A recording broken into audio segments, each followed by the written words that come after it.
pourra nous retirer. Lorsque nous sommes encore sur cette terre, on a encore des choses à briser en nous. On a encore des choses à chasser en nous et des choses à arrêter. Voilà pourquoi l'Éternel est bon. Il ne veut pas que nous puissions mourir avec nos défauts. Il ne veut pas que nous puissions partir avec nos erreurs. Raison pour laquelle il nous accorde encore le souffle de vie ce matin. C'est pour cela qu'il est digne que nous puissions réellement le lever. Beaucoup de gens passent des moments critiques, comme notre frère a dit. Beaucoup de gens passent des moments difficiles. Mais vous et moi, nos problèmes ne sont pas comparables à eux. Tu peux te plaindre, je peux me plaindre de nos problèmes. Quel problème que tu peux avoir, tu peux te plaindre. Mais si l'Éternel te dépose, te met quelqu'un devant toi, plus jeune que toi, peut-être que la personne est en train de passer des moments plus critiques que toi. Mais cette personne-là est encore en train de persévérer. Donc nous disons que l'Éternel est bon et nous a fait grâce aujourd'hui parce que ce n'est pas facile. Beaucoup de gens sont dans les hôpitaux à cet instant même et nous sommes en bonne santé. Amen. Il est souvent dit que la manière que nous sommes, c'est vraiment par la grâce de Dieu. Car de la manière que tu es, sache que les gens t'aiment comme tu es. Peut-être que tu es marié, peut-être que tu as de la famille, parce qu'il y a quelque chose en toi qui attire encore des personnes vers toi. Mais dans ce monde, il y a des gens qui n'ont plus rien à perdre et ils se donnent la mort. Ils sont en train de se livrer à la mort parce qu'ils se regardent entre eux et ils disent que moi là, je n'ai plus rien. Il n'y a personne qui m'aime. Je n'ai pas d'argent, je ne me sens pas bien et ils préfèrent mourir alors que vous et moi, nous aimons encore la vie. Or que la Bible nous dira quand même que la mort nous est un gain. Amen. Beaucoup de gens chassent les esprits des morts. Ils veulent rester éternellement sur cette terre. Mais nous croyons aussi que nous aimons aussi que l'Éternel nous envoie l'esprit des morts. Voilà. Si tu aimes ce monde, si tu es attaché à ce monde, tu vas rester dans ce monde. Mais moi là, je veux mourir en fait de voir la beauté de celui qui m'a créé. Amen. Nous allons continuer sur l'enseignement qu'on avait commencé. Il y a deux dimanches d'ici. Le thème est intitulé les retranchés. Pourquoi? Parce que nous savons qu'il y a eu un homme qu'on appelle Jacob. Jacob est un homme qui a eu des vies comme beaucoup d'autres. Mais dans un autre langage, il n'a pas eu de vie comme beaucoup d'autres car il était poussé par l'Esprit de Dieu. Cet homme va enfanter 12 fils. Lui, son nom, c'est Jacob. Mais arrivé à Genèse chapitre 32, l'Éternel va changer son nom en Israël. Donc, lorsque nous disons Israël, quand nous disons Jacob, c'est la même personne. Cet homme aura 12 enfants. Mais le problème est que, lorsqu'on cite les 12 enfants, nous voyons réellement ces enfants. Il les a cités dans Genèse chapitre 49. Mais quand nous parlons des 12 tribus d'Israël, nous voyons un grand problème qui se passe. Il y a 2 de ces enfants légitimes qui ne sont plus dedans. Mais il y a 2 de ces petits-enfants qui se trouvent parmi ces enfants légitimes. Or, nous croyons que toute écriture est inspirée de l'Éternel. Et que Dieu fait chaque chose pour un but. Il faut que nous puissions sonder cela. Proverbe dira que la gloire de l'Éternel, c'est de cacher les choses. Donc notre Père se glorifie lorsqu'il vient cacher les choses. Et à nous de pouvoir sonder ces choses. Vous voyez cela? Donc, nous allons voir que cet homme, Jacob, Israël, aura 12 enfants. Mais quand on parle des tribus, toujours d'Israël, donc les tribus de Jacob, c'est-à-dire que c'est parti à lui du corps, on voit qu'il n'y a pas 2 personnes, qui est Lévi et qui est Joseph. Mais on verra 2 autres individus qui ne font pas partie de ces enfants légitimes parmi les 12. Et c'est là notre enseignement aujourd'hui. Nous allons savoir pourquoi ça s'est passé ainsi. Qu'est-ce que l'Éternel cache comme gloire dans ce mouvement-là? Parce que cet homme, selon 1 Pierre chapitre 1, versets 5 à 12, de l'Esprit de Dieu. Donc tout ce qu'il est en train de faire, c'est le Saint-Esprit qui est en train de conduire cet homme. Amen. Amen. Nous allons lire quelques versets. L'autre fois, je n'ai pas eu beaucoup de versets à vous donner à lire car les temps nous étaient comptés. On avait eu un petit problème de temps. Mais aujourd'hui, nous allons vraiment marcher au pas des animaux. Vraiment tout doucement, afin de bien comprendre ces deux mouvements-là. Afin qu'après, on peut poser des questions et il y aura des réponses également. Amen.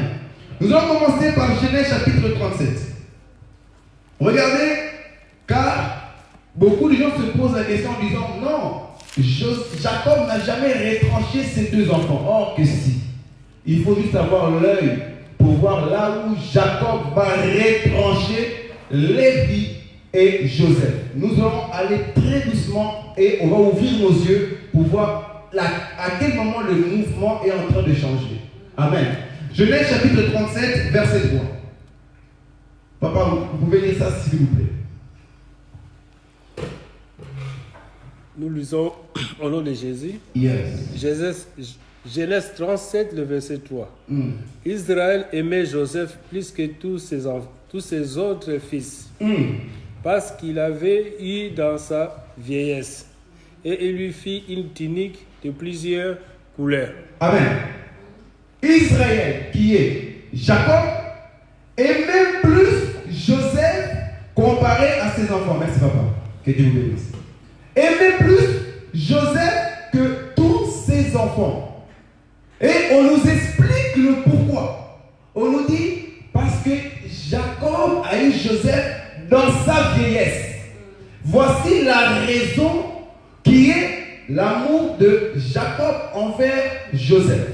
La raison est que moi, j'aime plus cet enfant parce que je l'ai eu dans ma vieillesse. Or, mais là, il se passera un grand problème. Car nous aimons poser les questions aux Écritures là où nous voyons mal. Et nous croyons que les Écritures vont nous répondre. Remarquez avec moi. Joseph est le 12e enfant.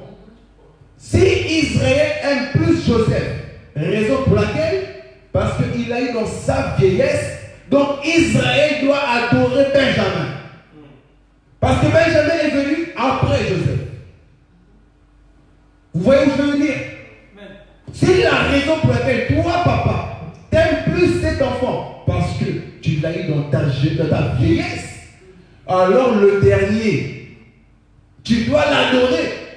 Tu dois plus l'aimer. Parce que lui, tu l'as aimé. Comment tu l'étais plus que? C'est ça. Oh que non. Israël a eu seulement lui dans la vieillesse, qui est Joseph. Or, la vieillesse, c'est quoi? La vieillesse, c'est la faiblesse du père. Là, nous sommes en train de partir, mais par la grâce de Dieu, nous marchons petit à petit, afin que tout le monde comprenne et que les questions soient bien posées.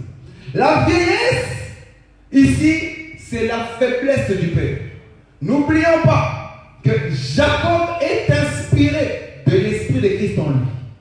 Donc, lorsqu'il aime cet enfant parce qu'il a eu dans sa vieillesse, c'est que l'Éternel aussi a un enfant car il a eu cet enfant dans sa vieillesse. Ok?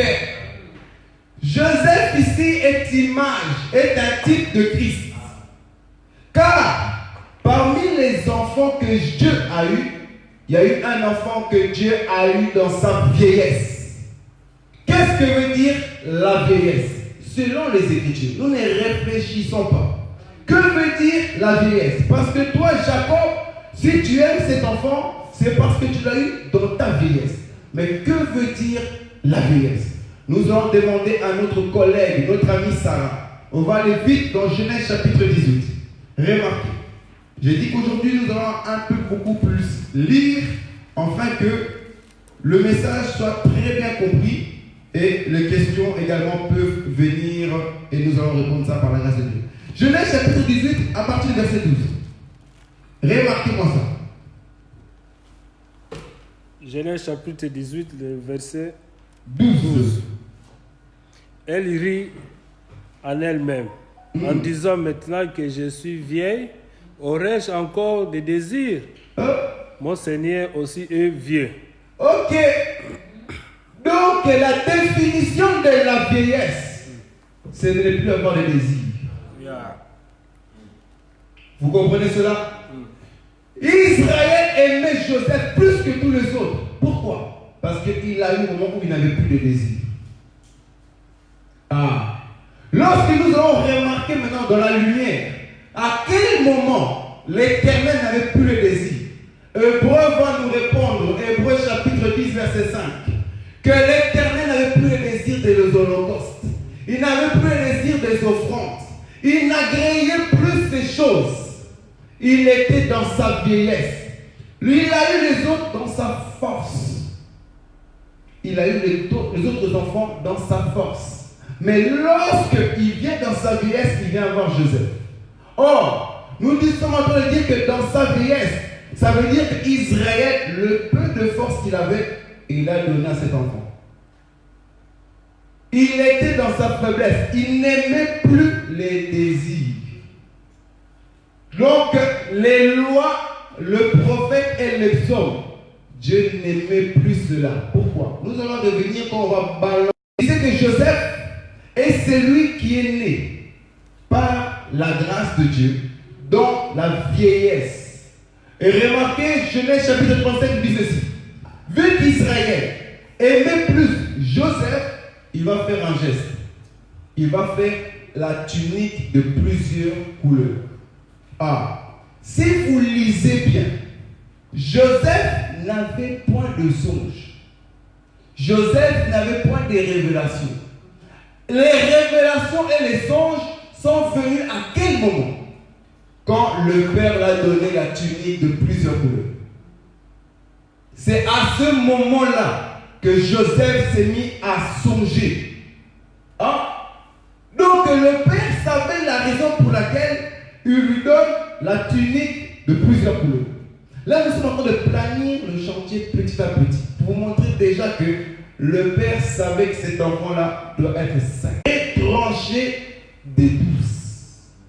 Joseph était comme tout le monde. Et remarquez les Écritures de Genèse chapitre 37.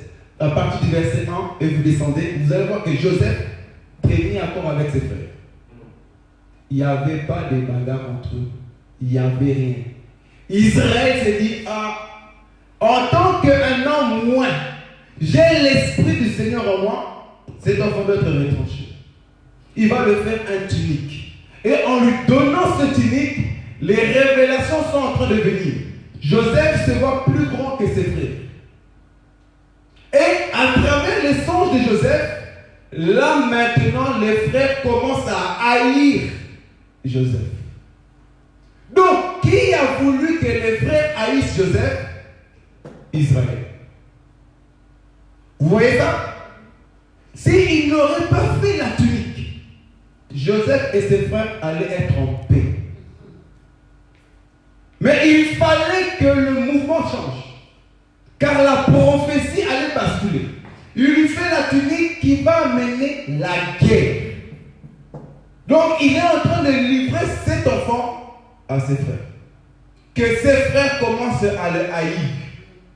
Cet enfant commence à avoir des visions. Cet enfant commence à avoir des songes et s'attirer la haine des frères vers Joseph. Et qu'est-ce qui se passe? Israël va prendre cet enfant même. Il va l'envoyer chez ses frères. Sachant très bien que les frères n'aiment pas cet enfant. Vous voyez cela? Ok. Nous allons encore ouvrir encore nos écritures sur un autre verset. Après, maintenant, nous allons commencer à marcher très doucement. On va lire Genèse chapitre 45. Regardez-moi cela. Là, nous sommes en train de ouvrir notre œil au fil et à mesure. Remarquez là où il y a des positions qui sont en train d'échanger, des mouvements qui sont en train d'être basculés. Genèse chapitre 45, verset 5.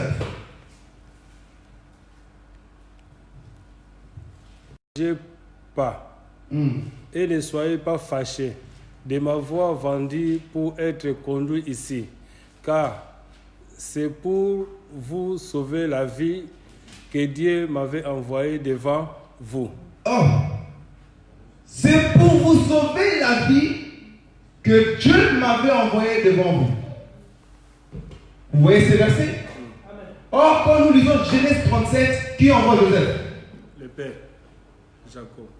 Ah, là on est en train d'ouvrir notre œil pour comprendre que Jacob ici est animé de l'esprit de l'Éternel. Jacob c'est lui-même le père. Il va envoyer le fils en fait qu'il soit retranché. Pourquoi? Maintenant on va rentrer maintenant dans la parole. On va lire Genèse chapitre 30 versets 23 à 24 afin de savoir qui est Joseph. Et ensuite nous allons marcher au fil et à mesure, à petits pas, afin que tout le monde comprenne. On va essayer de monter et également on va aussi essayer de descendre pour que réellement tout le monde saisisse le message. Amen. Joseph, Genèse chapitre 30, versets 23 à 24, papa.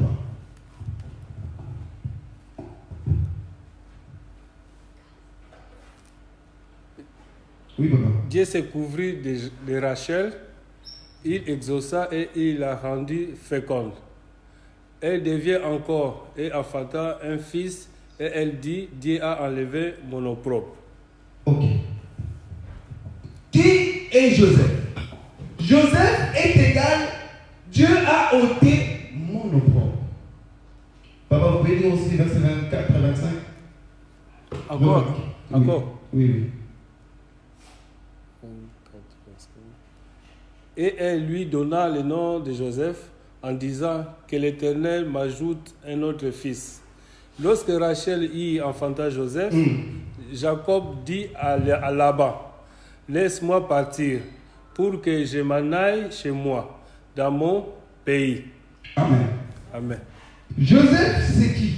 Parce que pour comprendre l'individu, dans l'ancienne alliance, c'est très simple. Cherche à savoir son nom. Tu connaîtras sa mission. Joseph, lorsqu'il naît, l'Esprit du Seigneur saisit et donne la définition de Joseph. Joseph est celui qui vient ôter de l'opprobre. Ça veut dire que lorsque tu as un problème et que l'Éternel te libère de ce problème-là, ça s'appelle Joseph. L'action d'avoir quitté tes problèmes, ton esclavagisme, ton blocage, quand tu quittes cela, on appelle ça Joseph. Ici, prenez Joseph comme un paquet. C'est un paquet dans lequel, à l'intérieur, ça s'appelle la délivrance. Vous voyez quand Joseph va naître, verset 25 nous dit qu'à cet instant-là, quand Joseph est né, le père, qui est lui-même Jacob, animé de l'Esprit de Dieu, a compris. La délivrance est née. Je dois quitter chez mon beau-père qui est là-bas. Or, chez Laban, il était dans l'esclavagisme. Chez Laban, il souffrait. Chez Laban, il était dans l'opprobre. Chez Laban, il n'était pas libre. Chez Laban, il était contrôlé de tous les gestes. Lorsque Joseph naît, le père comprend, je dois partir. Pourquoi? C'est le temps de la délivrance. Joseph vient amener la délivrance. Je vais dire que le mot Joseph ici, ne prenez pas un individu quelconque. Joseph, en lui, se cache la délivrance. Celui qui ôte l'opprobre de la famille. Donc, le moindre souci que tu as, les moindres problèmes que tu as, lorsque tu fais les déplacements, donc la fin de ces problèmes-là, on appelle ça Joseph. Donc, cet enfant est la délivrance de qui? De sa famille.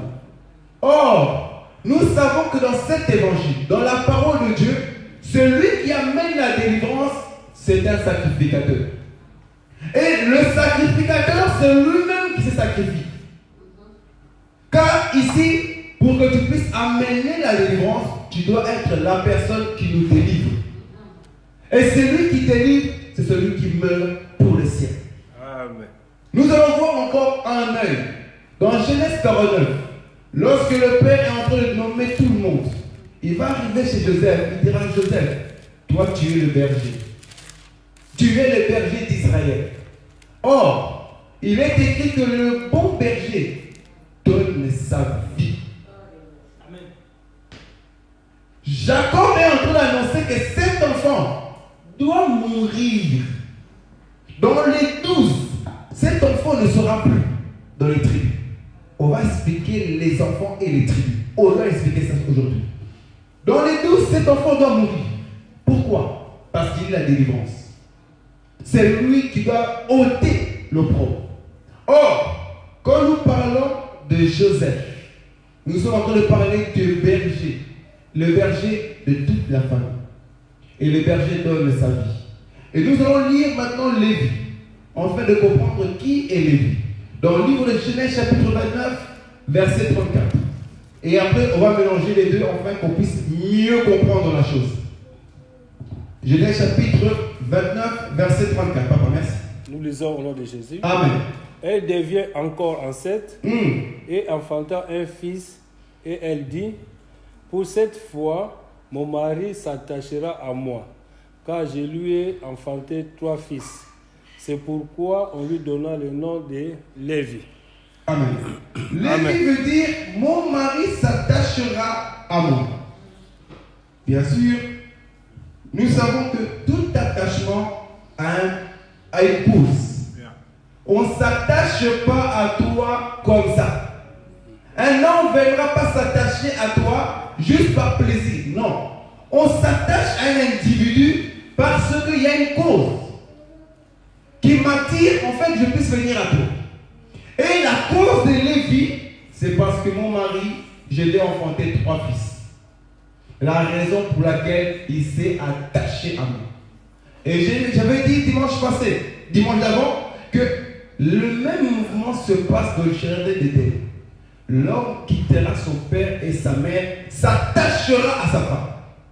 Or, nous allons voir que quand on s'attache à sa femme, c'est parce que la femme a accouché 3 fils. Et nous allons aussi voir que les enfants que Adam a accouchés, quand on lit, nous allons voir Caïn, Abel et Seth. Donc, nous allons comprendre que c'est les 3 fils-là qui vont faire que le mari s'est attaché à sa femme. Et nous disons ici qu'on ne s'attache pas à un individu par plaisir. On s'attache pour une cause. Si quelqu'un s'est attaché à toi, ou bien tu es beau, ou bien tu es belle, ou bien il veut t'escroquer, ou bien il veut faire quelque chose pour enfin tirer profit de ta part. C'est ça l'attachement. Il y a une différence d'être attaché et de aimer. Vous voyez où je veux venir? Lévi est une personne qui amène l'attachement. Or, Lévi, c'est le 3e fils. Ici, nous voyons le calendrier prophétique. Il y a la loi, il y a la grâce, l'enlèvement et les 30 minutes de silence de l'Éternel, qui nous sont parlés dans l'Apocalypse. Dans la loi ici, il y a 3 choses, 3 mouvements. La loi contient les prophètes, les psaumes et elle-même la loi. Or, la loi, ça s'arrête où? À la mort de l'agneau, la mort de Jésus-Christ. Que c'est là la loi s'arrête. Or, ici, nous allons voir qu'il y a Ruben, il y a Siméon et il y a lui-même Lévi. Lévi et la loi. Pourquoi? Nous allons lire un des derniers versets pour Lévi, qui est dans Hébreux chapitre 7. Remarquez avec moi. Hébreux chapitre 7, verset 11. Nous allons lire cela, car Lévi, en lui, se cache un message. Hébreux chapitre 7, le Verset verset 11. 11. Remarquez ceci. Si donc la perfection avait été possible par la sacerdoce lévitique, car c'est sur ce sacerdoce que repose là, lui donner au peuple, était-il encore nécessaire qu'il paraisse un autre sacrificateur selon l'ordre de Melchisedec? Okay. Donc, le sacerdoce que l'on entend parler ici, sacerdoce lévitique. Or, sacerdoce lévitique, c'est là qui cache la loi. Lorsque Lévi vient, Lévi est le descendant de celui qui cachera la loi, en qui Dieu va mettre la loi. Et nous sommes en train de dire que le père, Jacob, connaît ces mouvements. Nous avons lu Genèse chapitre 37, Jacob est en train d'envoyer Joseph. Or, Genèse chapitre 40 et quelques, j'ai oublié, Joseph est en train de dire, Dieu qui m'a envoyé vers vous. Vous voyez? Donc, Jacob ici, dans ses 12 fils, il est le type du père. Et quand il met Lévi, il lui donne le sacerdoce lévitique, qui veut dire la loi. Or, nous sommes en train de dire qu'à un moment donné, la loi sera retranchée. Joseph sera retranché.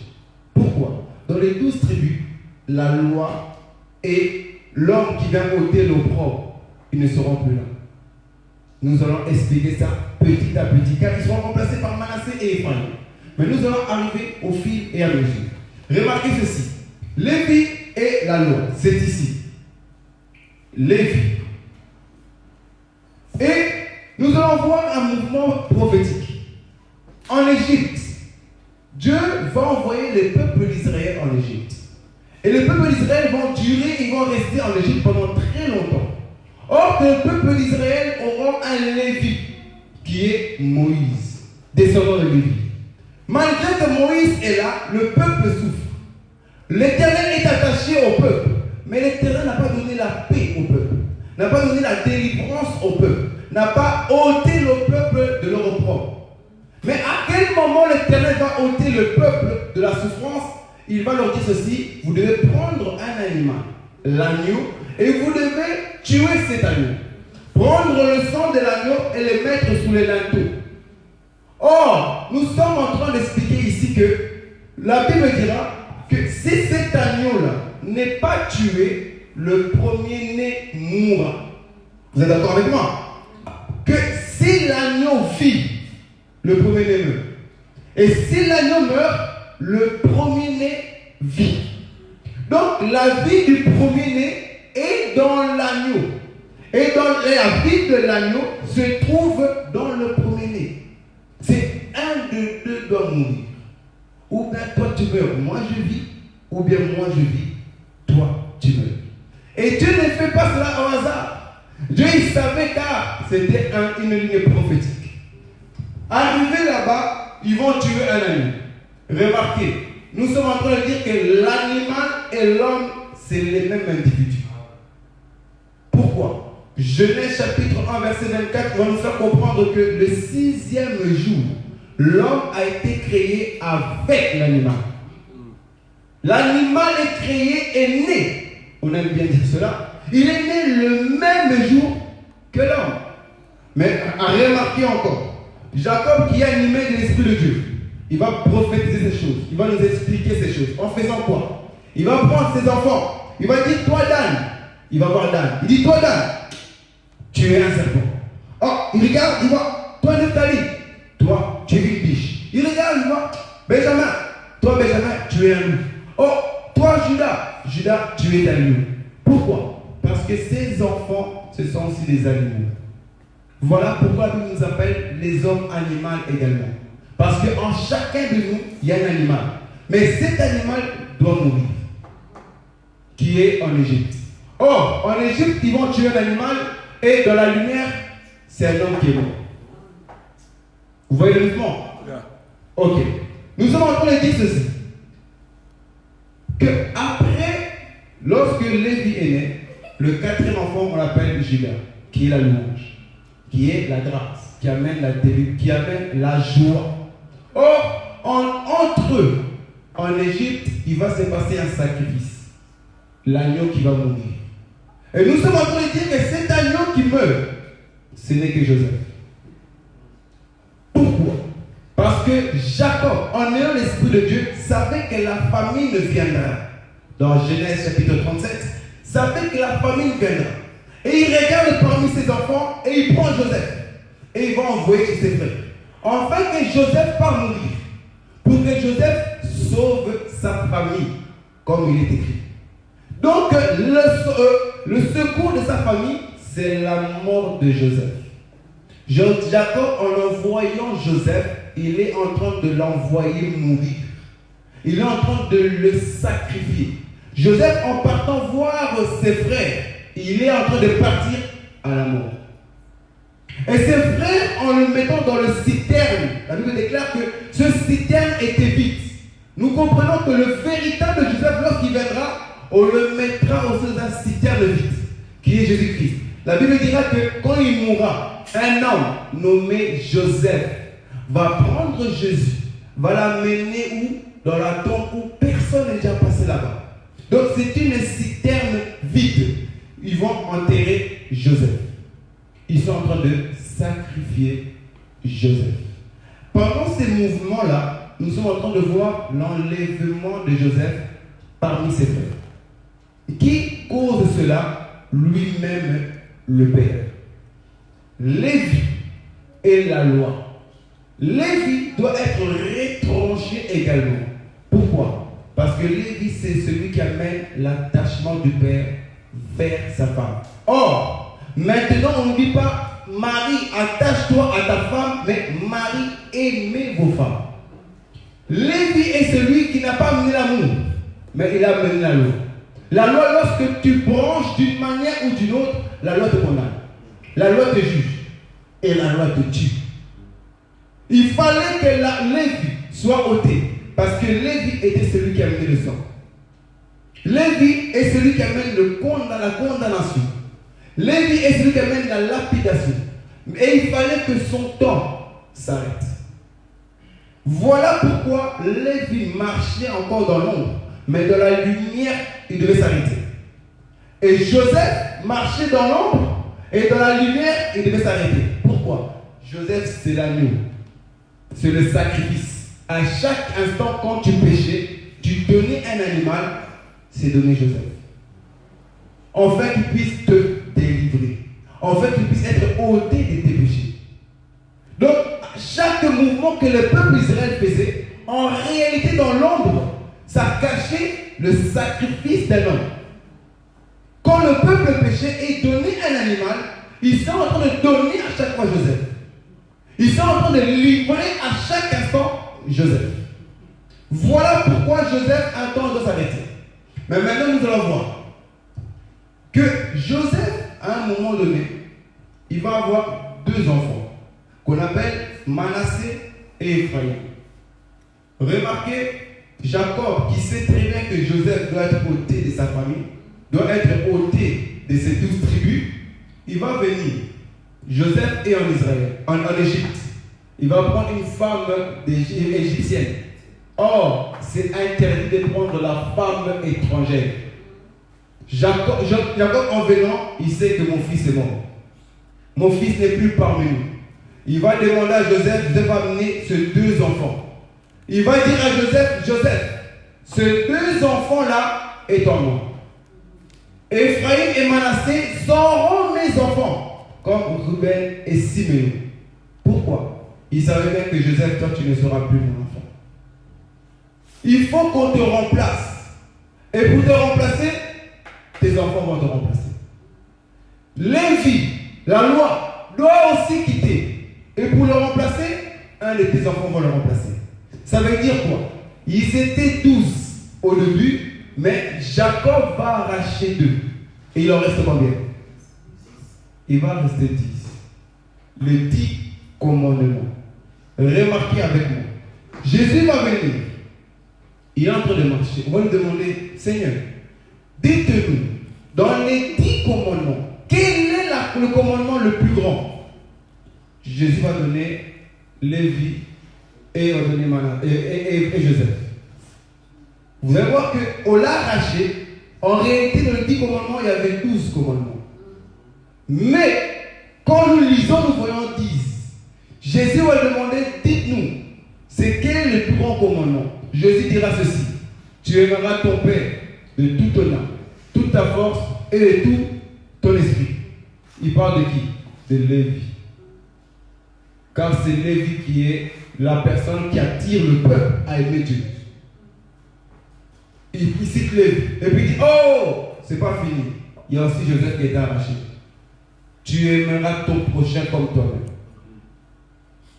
Joseph est celui qui aime son prochain comme lui-même, qui est capable de pouvoir donner sa vie pour celui qu'il est. Jésus vient citer le deux grands qui représentent les 10 autres dans l'ombre. Jésus vient les citer. Mais maintenant, nous allons voir comment ça se fait que Manassé et Ephraïm sont rentrés. Nous allons voir la prophétie de ces deux enfants. Nous allons lire Genèse chapitre 41, verset 51.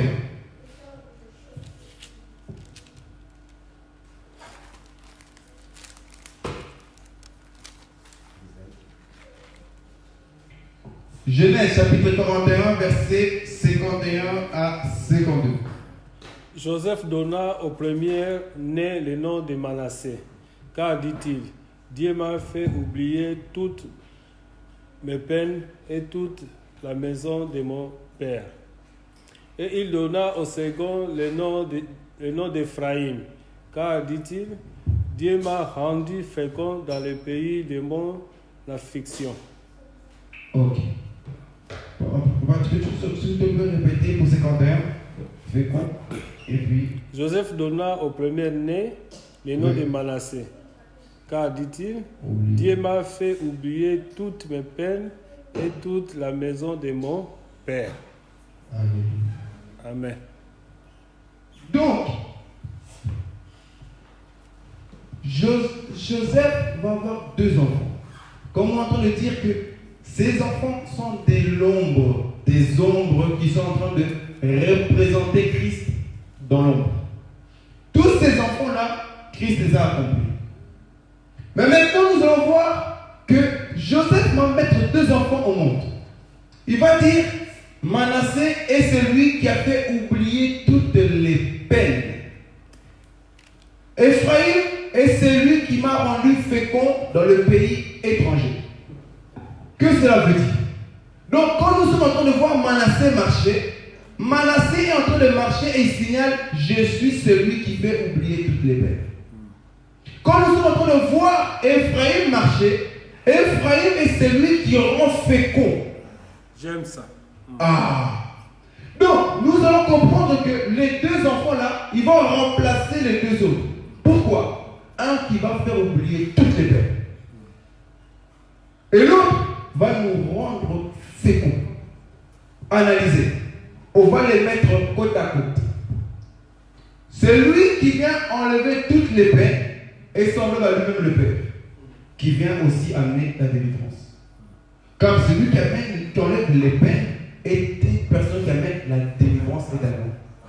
De tous tes problèmes, il vient l'enlever. En d'autres termes, cet enfant est celui qui amène la paix. Car si tu n'as plus les peines, ça veut dire que tu es dans la paix. Or, tu peux être délivré, mais ne pas avoir la paix.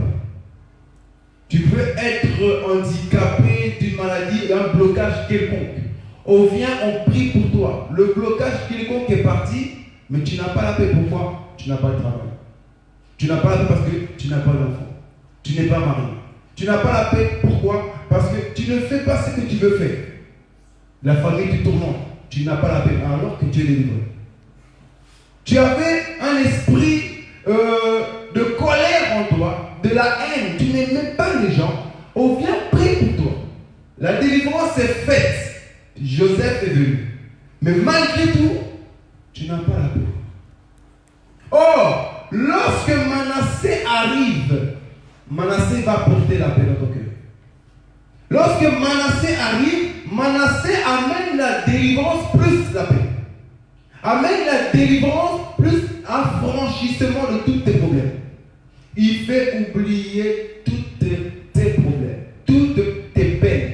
C'est cet enfant qu'on appelle Manassé. Vous me suivez? Amen. On ne parle pas de Manassé individu.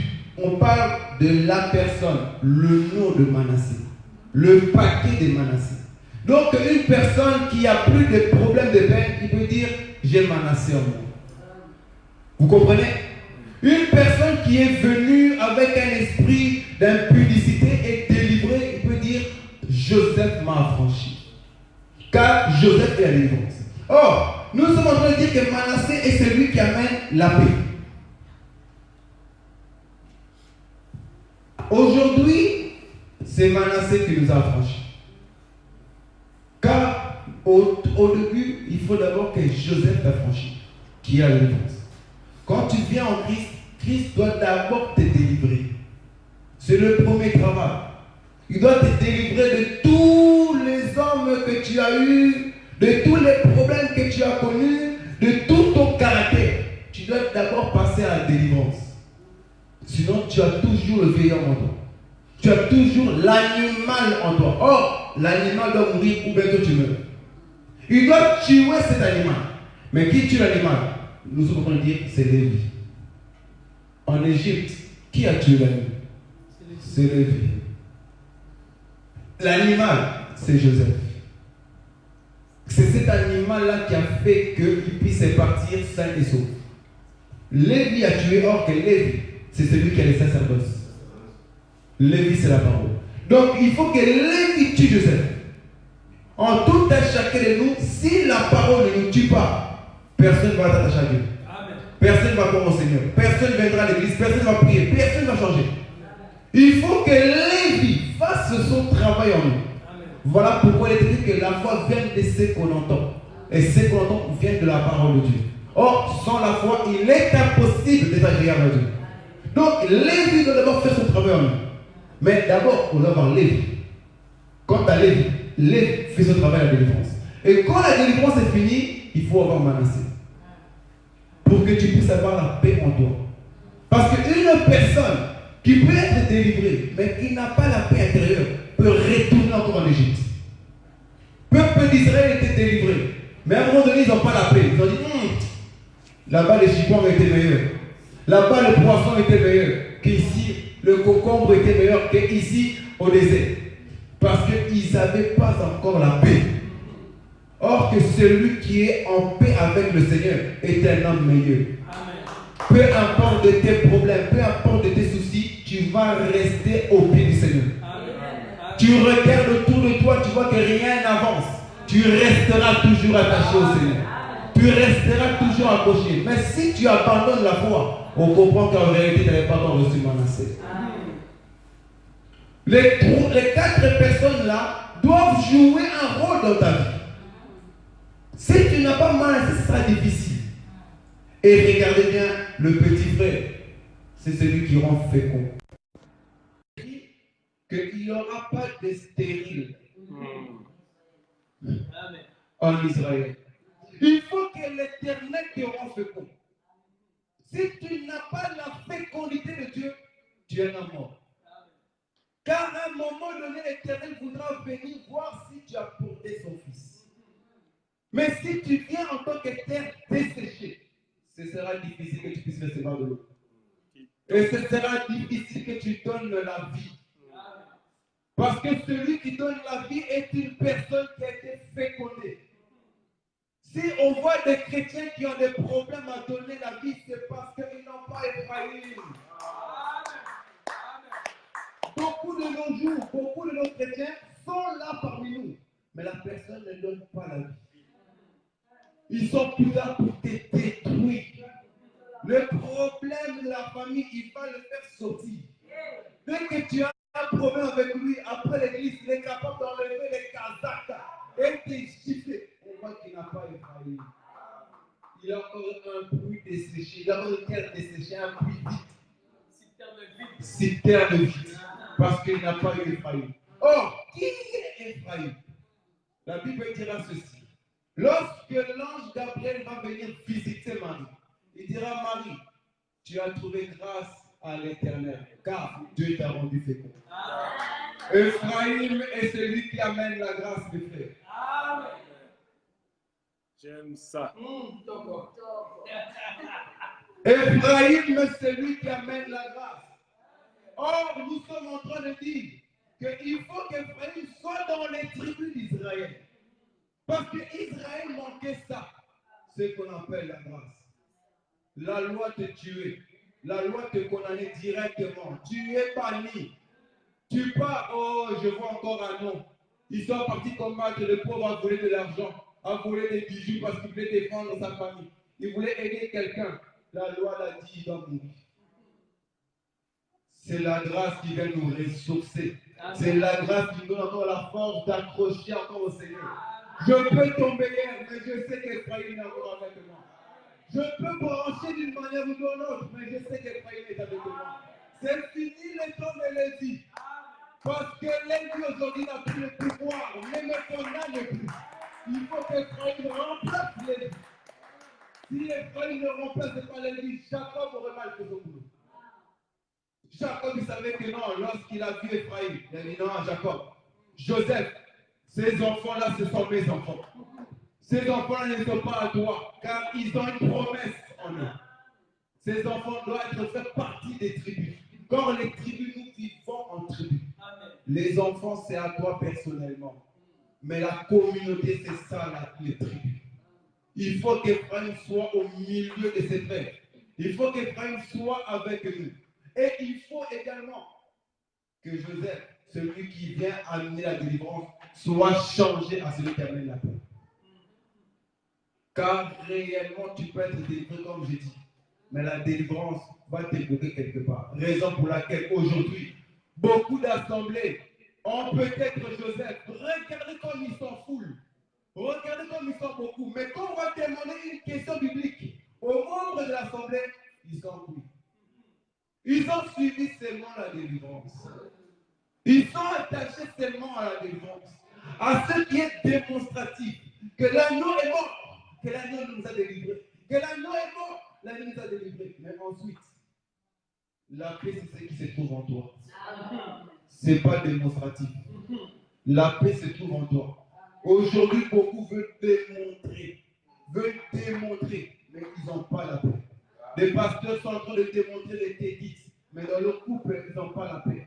Les pasteurs sont en train de faire des tétites, mais dans leur vie actuelle, ils n'ont pas la paix. Ils sont en train de trafiquer les choses gauche à droite, trafiquer même les écritures de Dieu, parce qu'ils n'ont pas la paix. Ils veulent seulement montrer le dessus, l'ombre. Or que dans l'ombre, on a la délivrance. Mais maintenant, nous avons la paix. Et nous sommes en train de dire ceci. Remarquez bien. Joseph est celui qui mènera, il va mener deux tribus, qui est Manassé et Ephraïm.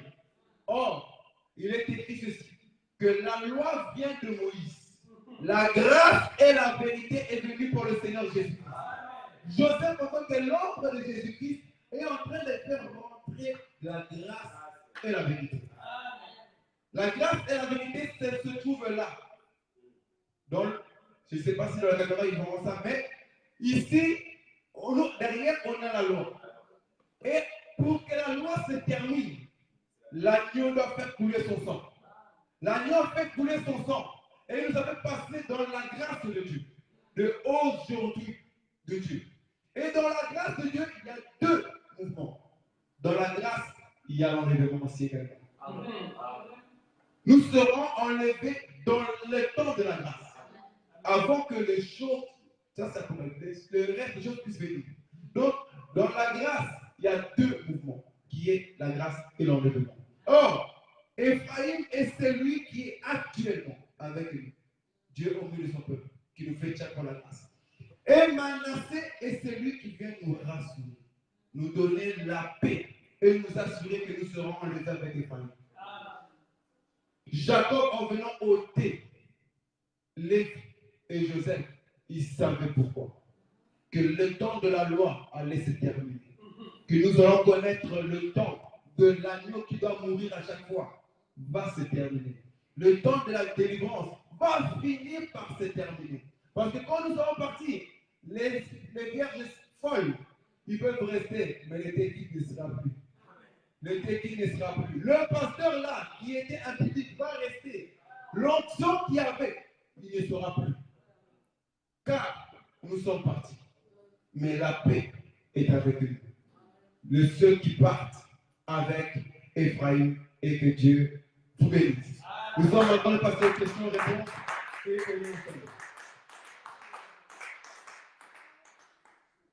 nous allons clôturer cela. Amen, amen. Amen. Nous voulons passer directement au front et prier pour que tout passe si vous avez communiqué. Et puis tout ça, la prière à clôture.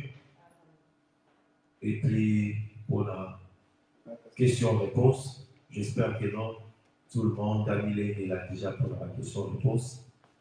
Nous voulons inviter notre essai pour deux chansons pour adorer l'Éternel.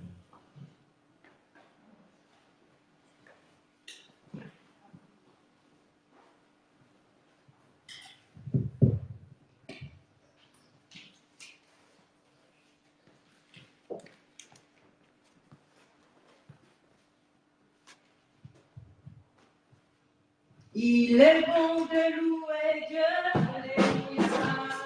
Il est bon de louer Dieu. Il est bon de louer Dieu, alléluia.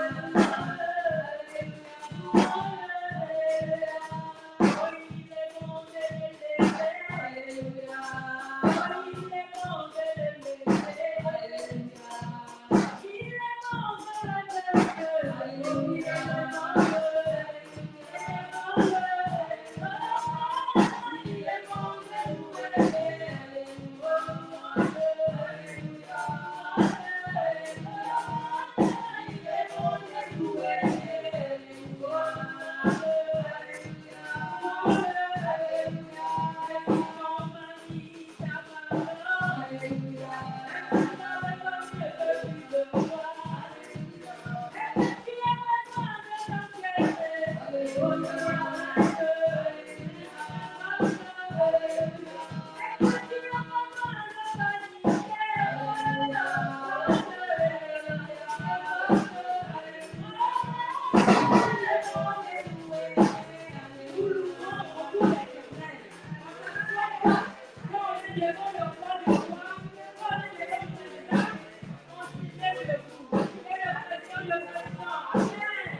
Et puis pour que tu aies la question à l'issue, communiquer la mission, la possibilité de ce que Papa Martin va passer directement. Shalom, peuple de Dieu. Tous les gens vont communiquer la mission à Lingomba. Pour la paix, ça va communiquer. Nous allons inviter. Monter à Tébiso. Aïe, la bateau. En tout cas, Ndeko. Modérateur Yaga. Il y a un présenté dans le bateau. Aïe, la bateau. On va communiquer. Nous allons Belgique. Nous allons appeler nos frères et sœurs qui sont venus de la Belgique. Tomoni, madame, il y a notre frère. Nous avons vu la dame de notre frère qui est avec le Seigneur. Qui a pu célébrer. Un grand temps pour le Seigneur. Nous avons demandé les noms. Shalom, peuple de Dieu, mon nom est la sœur Antoinette et je suis épouse du frère Léon. Nous avons pour le Seigneur. C'est la femme du prédicateur d'aujourd'hui. Nous avons vu notre frère. S'il peut nous donner son prénom. Moi, je m'appelle Frère Patou, donc je suis des vôtres. Nous avons de l'éternel. Ça, c'est notre frère. Ça, c'est votre maison. Dès que vous avez le temps, nous vous demanderons toujours en train de pouvoir nous voyons dans les Écritures que le champ est grand, mais il y a peu de serviteurs. En accompagnant le prédicateur, vous êtes aussi des prédicateurs. La raison pour laquelle nous louons l'Éternel, de la manière qu'on vous a vu, nous glorifions l'Éternel.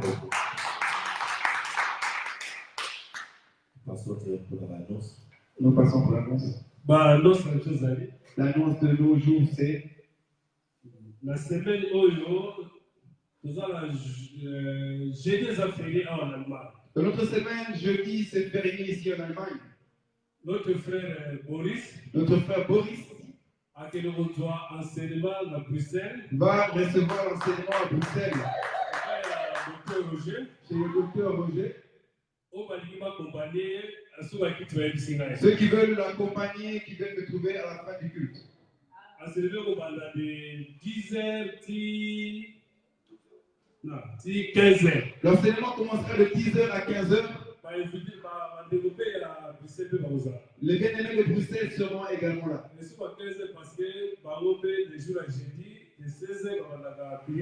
Ça finira à 15h car le jeudi, eux aussi, ils ont la prière ensuite. Samedi, c'est vrai, samedi, la mission toujours parce que ça fait il y a mois. Ce samedi, c'est la fin du mois. Nous n'avons pas culte. Le samedi, nous avons la répétition, le partage, la prière. Mais nous avons par contre la répétition des chantres et également des partages. Donc, on fait la fin du mois. Tout ça, pour salver le foot. Pour ceux qui sont touchés par la présence de Dieu dans leur cœur, ce salle, nous le payons. Et nous voudrons que vous puissiez contribuer. C'est ça. Nous n'avons pas mon Que l'Éternel vous bénisse. Dimanche prochain, Le dimanche prochain, il n'y aura pas culte, c'est le premier. C'est dimanche. Si on va quitter, samedi, samedi, on est ici. Dimanche, dimanche, il n'y a pas de culte. Ce dimanche, il n'y a pas de culte. C'est le dimanche prochain que nous reviendrons ici. Comme toujours, dans nos horaires de 15 à 18 heures. Amen. Amen. Ça la prière de clôture pour que tu passes sur la question. Nous fermons nos yeux. Éternel, nous te disons merci car tu nous as fait grâce encore aujourd'hui.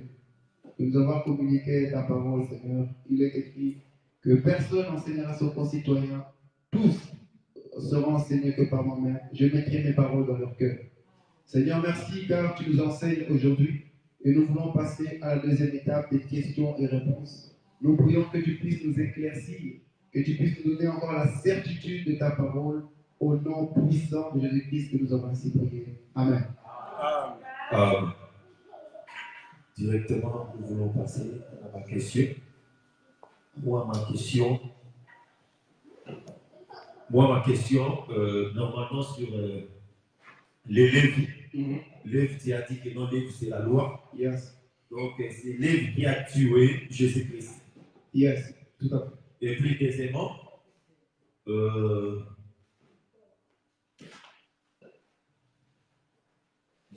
sur la.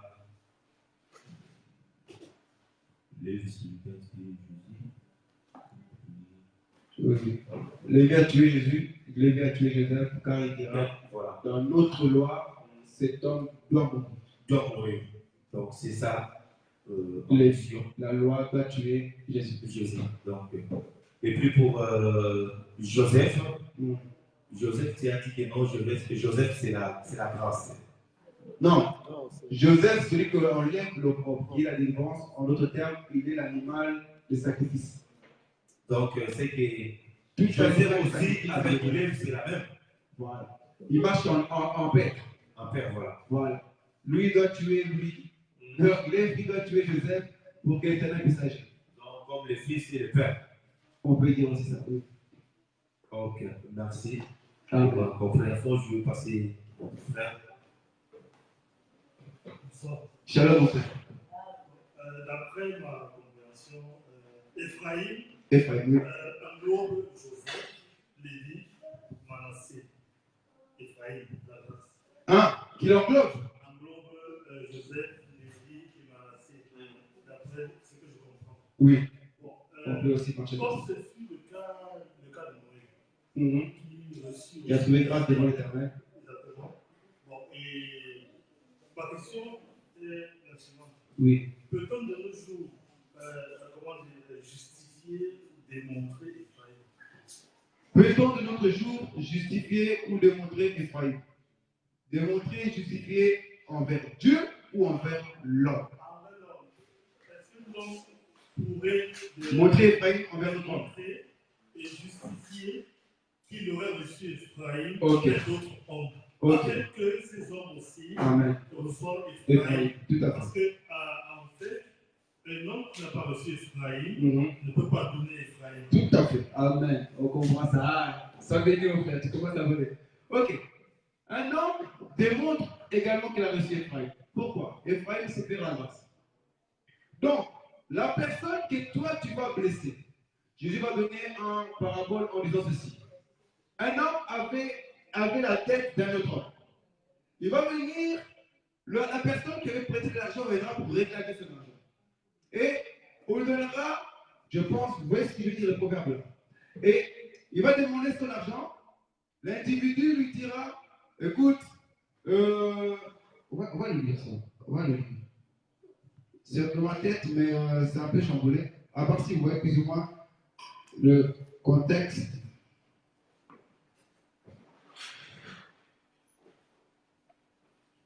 Mhm.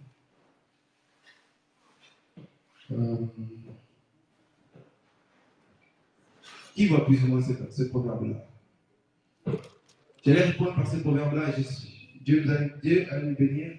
Les gens, tu dis? Non. Proverbe 10. Non, c'est pas un proverbe, c'est dans le nouvelle annonce. Dieu a donné, Jésus-Christ a donné un parabole. Un parabole. Que un homme.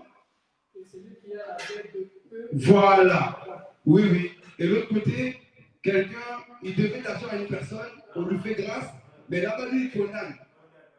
Vous voyez le proverbe, là, le parabole? Parce que je l'ai plus dans ma tête. Mais c'est venu d'un coup. Si j'avais les Écritures devant moi, j'aurais pu le lire. Mais vu que c'est flouté, je dis ceci. On va directement terre à terre. C'est plus simple. Ephraïm, c'est la fécondité. Tout enfant de Dieu doit avoir la fécondité. Sinon, Dieu ne peut pas le sauver. Car la fécondité, c'est les œuvres que tu manifestes. Nous connaîtrons l'arbre par ses fruits. Donc, nous connaîtrons Ephraïm en fécondant. Un arbre qui n'a pas de fruits, c'est un arbre mort. Vous voyez cela? Donc, ça veut dire que Ephraïm, on le démontre comment? Je peux venir aujourd'hui, je te fais du mal. Et je sais que, normalement, mon frère doit me haïr. Mon frère ne doit plus me parler. Mais bizarrement, tu me sonnes le soir, tu me dis, oh mon frère, comment tu vas? Et tu ne me parles même pas de l'histoire en question. Je verrai que non, ce frère a Ephraïm en lui. Ce frère m'a fait grâce d'une chose que peut-être tu n'aurais pas fait grâce. Je l'ai escroqué, mais le frère m'a pardonné. C'est ça, Ephraïm. Car la grâce, c'est une chose imméritée. Tu as fait quelque chose et puis la personne agit d'une différence que tu ne mérites pas. Mais il te fait du bien. C'est ça qu'on appelle Ephraïm. Donc, chaque enfant de Dieu, il doit avoir Ephraïm et il doit démontrer Ephraïm justement. Si tu ne démontres pas Ephraïm, ça sera difficile que tu puisses répondre. Ce sera difficile que tu puisses me saisir moi. Parce que tu n'as pas Ephraïm en toi. Tu comprends ce que je veux dire, mon frère? Est-ce que tu as reçu la réponse? Merci, j'ai reçu. Amen. Parce que j'ai un exemple dans la Bible. Oui. D'un homme, s'appelait. Voilà. Il vint vers Jésus et demande. L'homme riche. Non, ce n'est pas l'homme riche. Donc, il vient vers Jésus, l'homme qui vient vers Jésus, il lui dit quelqu'un ne peut enseigner ces choses si Dieu. Ah, Nicodème. Ouais, Il dit, Jean 3. Voilà, qu'est-ce que je peux faire pour recevoir Ephraïm? Et Jésus lui dit. Naître de nouveau. Non, je n'ai pas le mot exact. Il dit il faut donner le monde. Ah, non. Vous avez mélangé Nicodème avec l'homme riche. C'est deux proverbes que vous pouvez faire, c'est deux mouvements que vous pouvez mélanger, c'est deux individus différents. Nicodème vient pour demander d'être de nouveau, et l'homme riche vient pour être sauvé. Voilà. Voilà, ministre chez Lévi. Non, le récit, c'est qui devait faire. Chez Lévi. C'est Lévi. Alors, il répondit. N'oublie pas que. Non, c'est Lévi. Jésus va les citer Lévi. Que tu dois respecter tes parents, tu dois écouter le commandement. Jésus-Christ s'appelle chez Lévi. Pourquoi? Parce que Lévi, c'est le seul qui sait tuer l'animal. Vous comprenez? Lévi est celui qui a l'épée pour tuer l'animal qui est dans l'homme. Donc, Lévi doit tuer cet homme, en fait, cet homme puisse recevoir la paix et la grâce. Et la joie. Alléluia. Et après, il répondit j'ai observé toutes les lois. C'est la loi. On est ici. Je vois ce qu'il dit. C'est l'homme riche. Et il va partir en boudin. Et Jésus dira ah, c'est difficile d'un homme riche d'hériter le royaume des cieux. C'est plus facile à un chameau de rentrer dans les trous avec lui. C'est ça. Moi, je veux ajouter sur Ephraïm. Quand on voit Ephraïm, c'est la grâce. Ça fait monter la Quand grâce. on parle de la grâce, on voit directement c'est le Seigneur Jésus-Christ. Eux tous, c'est Seigneur Jésus-Christ. Oui, parce que ils sont l'image. Mais oui. Oui, parce que comme tu as séparé la loi, c'est la Lévi avec Joseph. Donc la grâce, c'est Ephraïm. Je vais faire ça pour faciliter la tâche. La grâce, c'est Ephraïm. Oui, continue. Avec aussi Manassé. Je n'ai pas compris. La grâce, oui, c'est Ephraïm. Oui.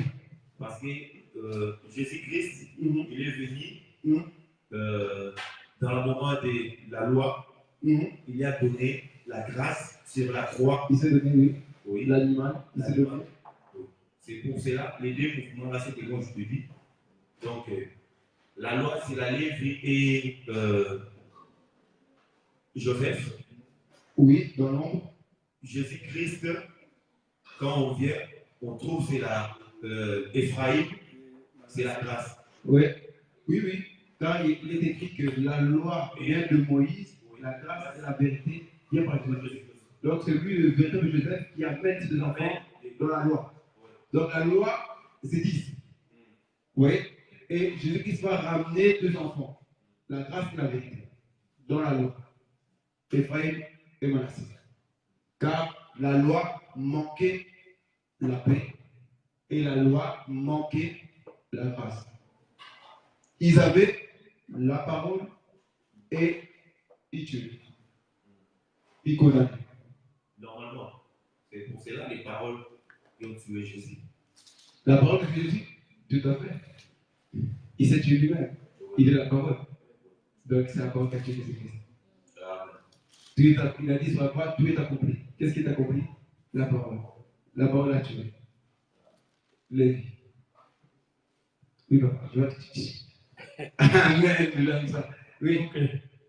La semaine passée, quand j'ai prêché sur Jean 3,16.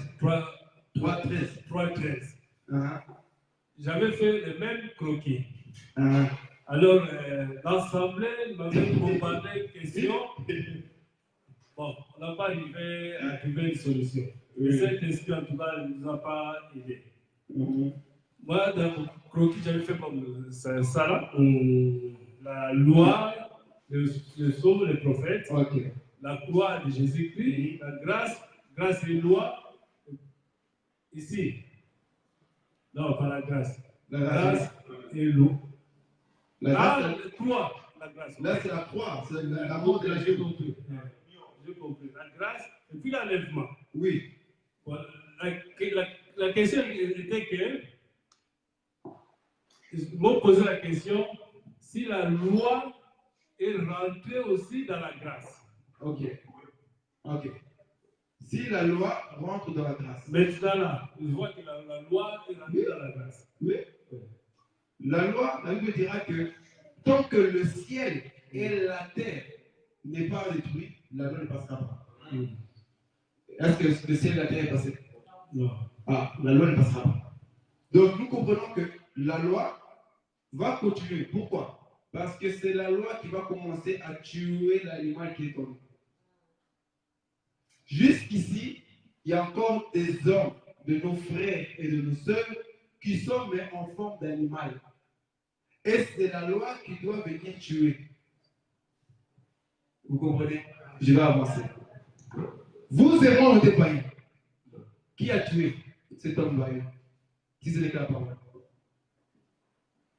La loi est condamnable, mais dans la loi, il y a la parole de Dieu. Il y a les commandements de Dieu. Il y a les commandements qui viennent nous amener vers l'éternel, et il y a aussi les commandements de jugement que Moïse viendra nous donner. Vous voyez? Les 10 commandements. Les 10 commandements sont applicables ici, et ils sont aussi applicables là-bas, mais ils sont expliqués. Là, c'était long, mais là, ils sont expliqués. Donc, ici, on ne prend pas la forme d'autrui. Ici aussi, on ne prend pas la forme d'autrui. Parce que c'est expliqué. Qui l'explique ça? C'est l'agneau qui va expliquer ça. Parce qu'avant que l'agneau meure, la Bible va dire aussi qu'il y a eu des ténèbres à la croix. Vous voyez ça? De 6e heure à 9e heure, il y avait des ténèbres. Or, les ténèbres, c'était tous les mauvais esprits qui nous animaient. La croix a avalé cela. L'agneau a avalé cela. Et maintenant, nous qui passons de la croix, nous passons, malgré ici, avec la parole, mais nous ne sommes plus condamnables. Vous voyez le mouvement? Nous venons d'ici et nous partons comme ça. En passant par là, les ténèbres qui nous dérangeaient, les esprits de haine, de jalousie, des voleurs, ainsi de suite qui nous dérangeaient, vont être stoppés ici, à la mort de l'agneau. À la mort d'un homme. Parce que les ténèbres étaient sous sa tête. Il prend tout. Il a pris tous nos péchés. Donc quand nous passons chez Jésus, tous nos péchés restent. Et nous sommes sanctifiés. Vous voyez? Malgré que nous passons, donc c'est-à-dire les condamnations de la loi bloquent. Et bloquées là. Tout ce que la loi nous condamnait reste bloqué ici. Mais ce que la loi ne nous condamne pas, mais nous amène vers l'éternel, continue avec eux. Est-ce que vous voyez ce que je veux dire? Donc, ici, nous sommes dans la loi, mais pas dans la condamnation de la loi. Tout ce qui nous condamnait, le ténèbre était déjà sur un homme. Il a tout porté. Donc là où on disait que cet homme, on l'a lapidé, il a porté son vie. Cette femme a trompé son mari, il a porté son vie. Et cette femme, en traversant l'agneau, elle traverse les saintes. Elle n'a plus ses condamnations. Toute condamnation est déjà arrêtée. Mais nous partons maintenant avec quoi? La parole qui nous dit de ne pas prendre la forme d'autrui. La parole qui nous dit de chercher Dieu de toutes nos forces, de tout notre esprit, de toute notre âme. Nous continuons avec ces paroles-là qui ne nous condamnent pas. Car à ces moments ici, c'est là que la grâce vient nous saisir. Effrayé. Et il nous donne la fécondation. Si vous voyez ce que je veux dire, à part si vous avez une question. Donc, condamnation s'arrête là. La condamnation de la loi. Mais le reste de la loi continue avec nous. Donc le ciel et la terre ne sont pas passés. La loi est là. Donc jusqu'aujourd'hui, La loi, ça continue. La loi continue. Si vous prenez la femme d'autrui, irez-vous à l'enlèvement? Non. La loi continue. Oui, papa. Et si nous observons l'exemple du brigand Qui est à la fois. Ici. À la fois, bon, en fait, il a été crucifié. Mhm. Donc, nous pouvons dire qu'il a commis toutes ces choses. Donc, il n'a pas respecté la loi, mais il était pourtant dans la grâce. Quel brigand? Il y a deux brigands. Le brigand qui a été sauvé. Oui. Gauche, celui du gauche. Un. Le brigand qui a reçu Christ. Il était bien là. S'il était là, c'est mort pour lui. Et s'il était là, c'est la grâce. Il était avec lui-même la personne qui faisait le voile de condamnation. En acceptant cette personne, remarquez bien, c'était un brigand. Il était en prison. À la mort de Christ, il dit, Seigneur, quand tu reviendras avec tes anges, souviens-toi de moi. Qui a appris que le Seigneur là viendra avec ses anges? Comment il sait que cet homme qui va mourir avec moi va revenir? Merci pour merci à lui. Mais moi, je veux jeter encore. C'est la même mouvement dans les jardins quand on voit qu'ils ont le déchiré. Pendant qu'Adam et Ève ont péché, Dieu a mis dehors les jardins. Donc, là-bas, c'est la loi. Parce que pendant que s'il retournait, c'est les deux que ça va pénétrer. Tout à fait. En d'autres termes, on prend aussi les dettes. C'est ici. D'autres langages. Je vole un autre langage. Donc, je change de volume de tonnerre. C'est ici, sur les dettes. Pourquoi? Les deux chérubins, ils sont ici. Il fallait du sang. Nous étions ici. Dieu nous a envoyés là. Et maintenant, nous retournons vers notre papa. Donc, nous retournons au jardin d'Éden. Parce que dans le jardin d'Éden, c'est là qu'il y a l'arbre de la vie. Or, il verra dire ceci: la vie éternelle, c'est qu'ils te connaissent, toi, le véritable Dieu, et le Jésus-Christ que tu as envoyé. Donc, cet arbre-là, nous le mangeons ici. Nous sommes jardin d'Éden.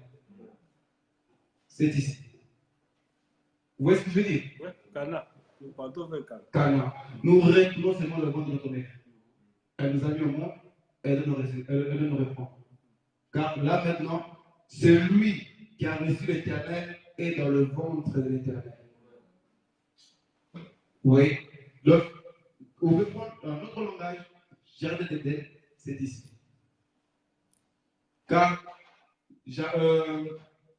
regardez bien, papa aussi, il m'a dit ça dans la voiture, il a prêché un peu sur les enlèvements. Il a parlé sur Lévi, Enoch, il a parlé sur Élie, voilà, et Jean-Baptiste. Qui fut le premier à être enlevé? Enoch. Selon la Bible, oui. Selon les Écritures. Si je vous dis non. Pourquoi? C'est très simple. C'est Adam. Adam était sur la terre. Dieu va l'enlever de la terre, va l'amener à l'Éden. Ah. Ça veut dire que s'il y avait des personnes sur la terre, ils ne vont plus voir Adam. Adam n'est plus sur la terre. Il fut enlevé. Il monte. Et après, Adam doit faire quoi? Revenir. Vous voyez ça? C'est le même enseignement qu'on va donner, mais il va voir l'œil que le premier c'était Adam.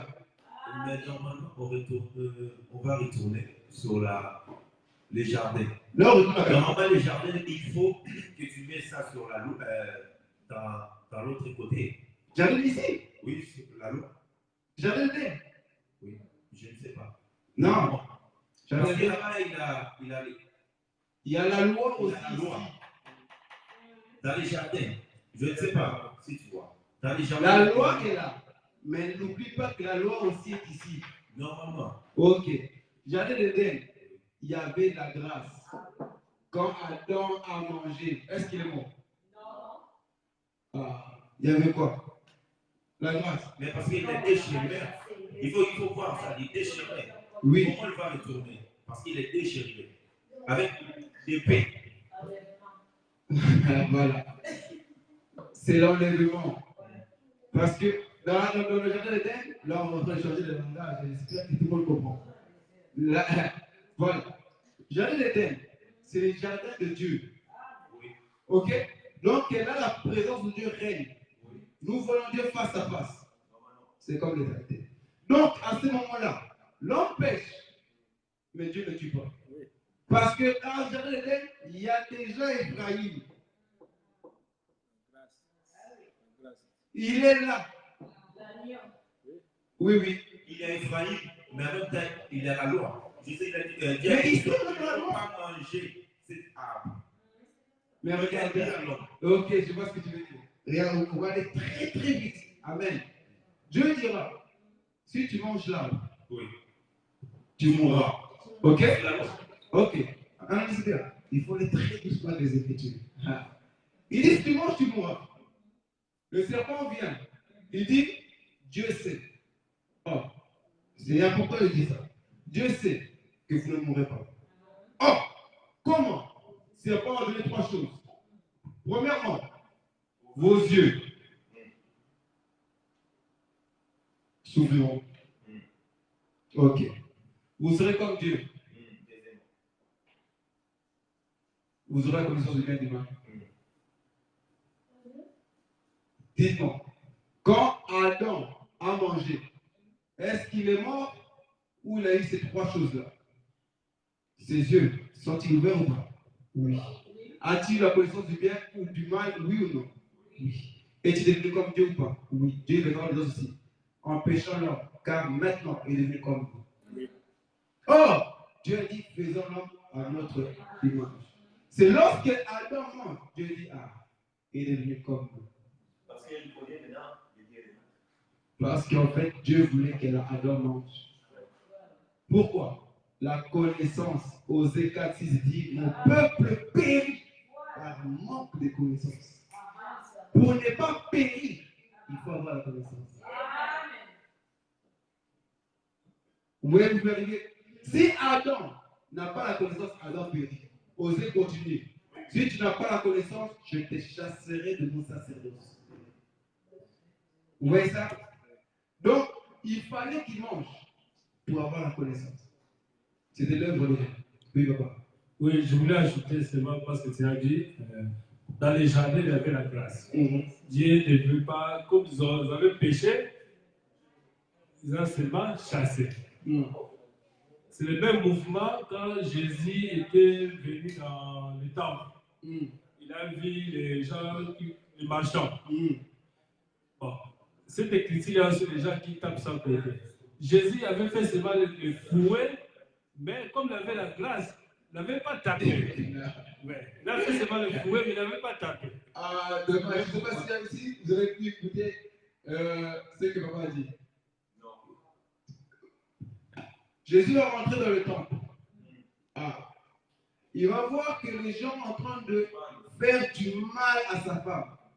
Il va faire le fouet. Sa femme, le temple. Maman voulait, femme, non, femme, le temple. Voilà. Car nous sommes le temple du Seigneur. N'oublions pas ça. Donc, le temple va le vendre. Il fait de la maison de prière une prostituée. Jésus va prendre la foule avec la colère. Il ne va pas frapper. Il va juste enlever des pigeons. Et ça, et enfin qu'il puisse partir. Mais il ne frappe pas. C'est là. C'est là. Et il a fait le fouet. Mais qu'est-ce qu'il a fait comme acte? Le pigeon, des trucs de l'argent. Mais où est le fouet? Il a remis ça. Ah, Pierre, nous comprenons. Pierre, branche-toi l'épée. Nous comprenons. Agathe qui m'a dit, arrange-toi l'épée. Mais c'est l'enseignement. Il fallait que l'oreille éclose. Je vois qu'on voit trop ici. J'ai peur que pas tout le monde puisse comprendre. Hein? Donc, mais la question, c'est la question est dans les auteurs. Il faut qu'on puisse répondre dans les auteurs. Et si la question est terrestre, on descend sur la terre et on répond cela. Tu finis la question? Vous n'avez pas de question, mais c'est parti. Il nous reste 5 minutes. Amen. Si tu veux, je vais poser. Merci. T'as la réponse ou tu poses la question comme ça? T'as la réponse déjà? Ah, ok, vas-y. Non. En fait, moi, je voulais dire, en fait, par rapport, quand Jacob a eu ses enfants, en fait, à la lumière des Écritures, on a bien vu qu'en fait, c'était ses femmes qui donnaient les noms aux enfants. Et Jacob les donnait pas, en fait. Pourquoi? Et pourtant, lui, c'est l'autorité. Que veut dire femme? Soumission. Voilà. Que veut dire femme? Mère, c'est Mère, l'enseignement. Ah. Pour toi, il faut juste un A, B, C, D, et puis tu continues. Donc, la femme, c'est l'enseignement. Oui. Il y a une autre question? Tout le monde a pu comprendre? Ok. On va se lever et nous allons prier tous ensemble.